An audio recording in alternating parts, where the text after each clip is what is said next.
अस्सलाम वालेकुम नाज़रीन, ड्रामा स्टोरीज में आप सबको खुश आमदीद। तो कैसी तेरी खुदगर्जी की आने वाली है अगले एपिसोड में आप देखेंगे। शेरू ने आते ही शमशेर को सारी हकीकत बता दी कि बाबा साहब के कहने पर ही मुझे यहाँ पे बुलाया गया महक को मारने के लिए, मगर मैं मारने के इरादे से नहीं आया। अगर मैं ये सब कुछ ना करता तो वहाँ पे गाँव पे मेरे बीवी बच्चों को मार देते। तभी शमशेर वो पूछता है कि क्या तुम बाबा साहब के खिलाफ गवाही दोगे?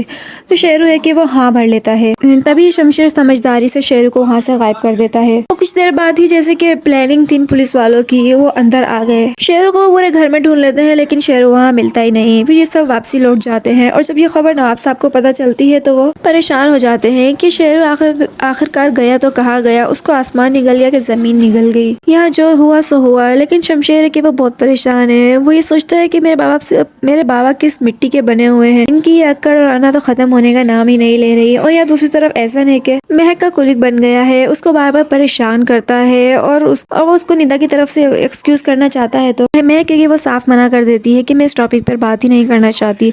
तभी कि उसी लम्हे वहाँ पे शमशेर भी आ जाता है। एहसन और महक को यूँ साथ देख के वो उसके पास आता है और एहसन को वार्न करता है कि अगर अगली बार तुमने महक को यूँ तंग किया तो मैं तुम्हारी टांगे तोड़ दूंगा। क्योंकि शमशेर को महक से तसल्ली हो गई है, क्योंकि वो एहसन को भुला चुकी है। अब वो सिर्फ उसी से मोहब्बत करती है, एहसन से नहीं। और ये सुनकर शमशेर को खुशी तो बहुत हुई और अब वो उसका मुहाफिज भी बन गया। जब शेरू को ढूंढा जाता है और वो नहीं मिलता तो ये बात नवाब साहब को बताई जाती है। वो तो पुलिस वाले पर भी गुस्सा हो जाते हैं और उसको धमकी देने लगते हैं कि अगर तुमने उसको ना ढूंढा तो मैं तुम्हारी ऐसी जगह पोस्टिंग करवा दूंगा कि तुम जिंदगी भर याद रखोगे। तो वो पुलिस वाला कहता है कि आप मेरी बात तो सुने, पर नवाब साहब है कि वो तो कुछ सुनने नहीं चाहते। पुलिस वाला है वहाँ से चला जाता है और यहाँ पे शमशेर है कि अब वो चुप होके नहीं बैठेगा, सीधा अपने बाबा के पास चला जाता है और उन्हें कहता है कि अगर महक को कुछ हुआ तो आप मेरे पागलपन की हद भी जानते हैं ना कि मैं फिर क्या कर सकता हूँ। आइंदा महक को नुकसान पहुँचाने की कोशिश भी मत कीजिएगा। लेकिन नवाब साहब है कि वो अपने इस बेटे की इस बात को एक हल्का ही ले लेते हैं कि मेरा बेटा है और आखिर ये क्या ही कर लेगा, ये कुछ नहीं कर सकता है। लेकिन उन्हें नहीं पता कि ये शमशेर अब उन्हीं के खिलाफ क्या कुछ करने वाला है।